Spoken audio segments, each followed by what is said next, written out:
Hey everybody, Spirit here. I've been wanting to make this video for a while now, but given the recent controversy with Kanye West, I figured it would be more appropriate.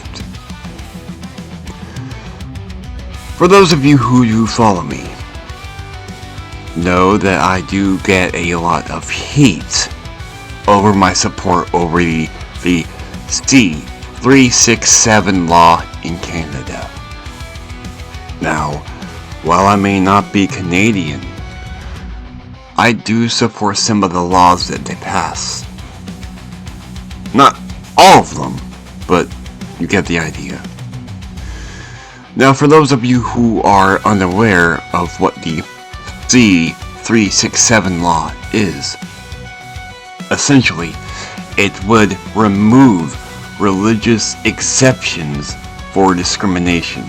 In lay terms, it would remove the ability to use religion as an excuse to discriminate or harass another person.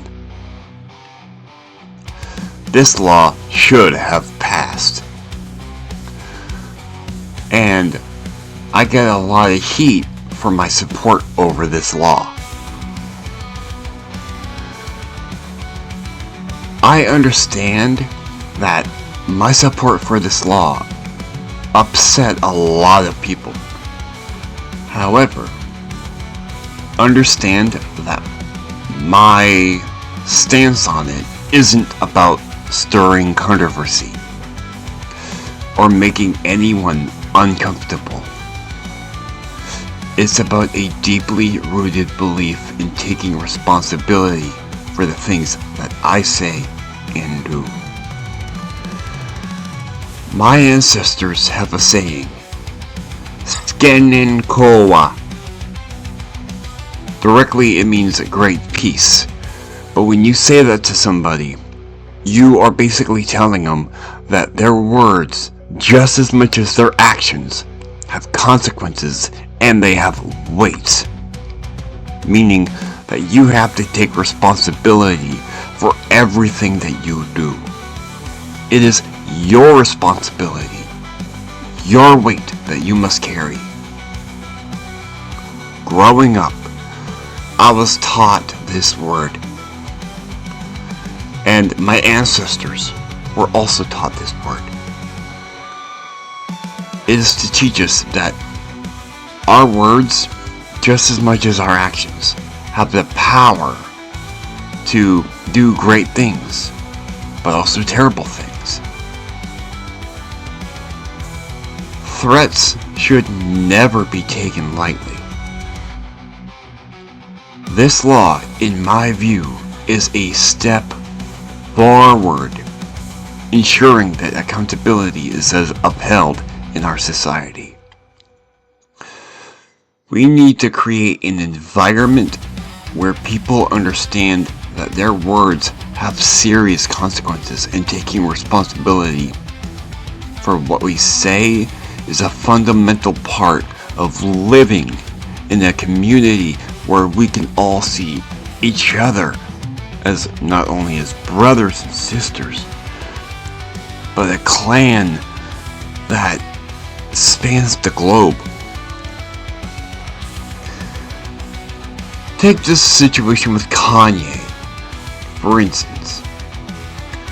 Legally, he had the right to say what he did.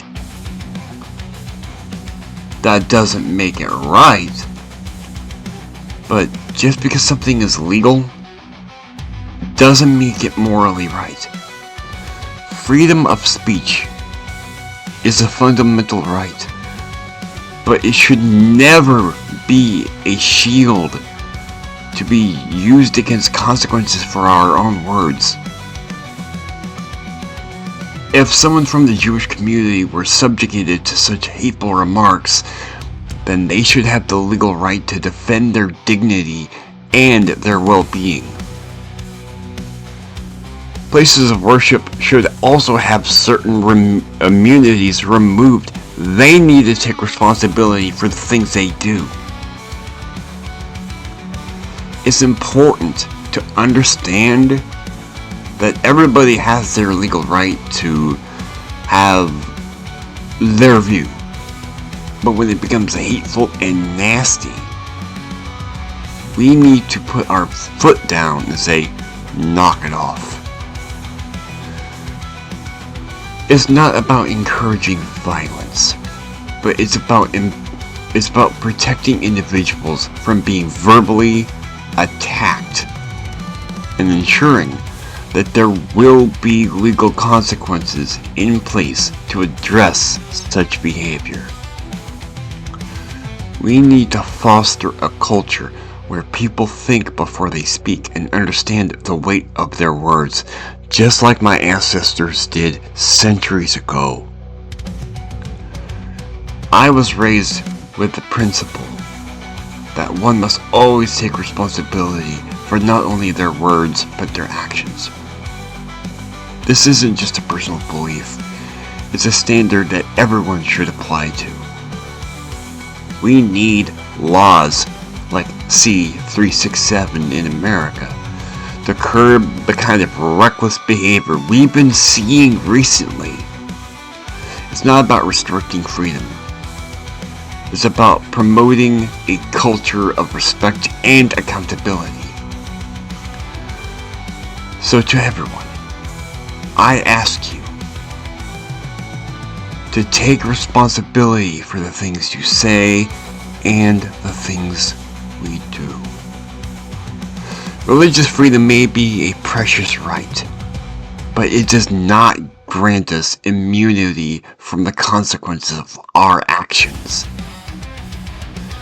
It's about understanding that our words, just as much as our actions, can have profound impact on others.